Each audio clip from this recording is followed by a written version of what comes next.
Magandang araw sa inyong lahat at welcome sa aking channel. Nagsalita na ang aktor na si Jericho Rosales sa real score nila ng aktres na si Janine Gutierrez. Sa isang panayam, kinumpirma ni Jericho na nagde-date na sila ni Janine. "We're getting to know each other. We're dating."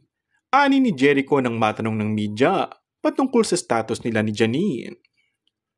Nangyari ang kumpirmasyon ilang buwan matapos makita ang dalawa na madalas magkasama na nagdulot ng espekulasyon na may namamagitan na nga sa kanila.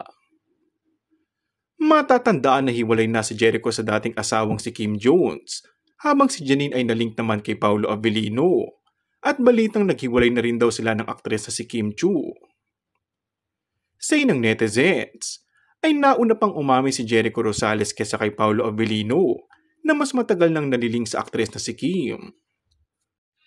May mga na-curious naman kung ano nga kaya ang magiging reaksyon ni Paolo, gayong kumpirmado na nakamove on na at nasa dating stage na ito sa ex na kapamilya aktor.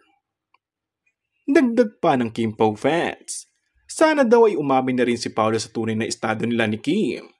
Tutal ay nauna din naman umamin ang dating karelasyon nito. Deserve daw kasi ni Kim na ipagmalaki dahil sa mga pinagdaanan nito sa kanyang mga past relationship.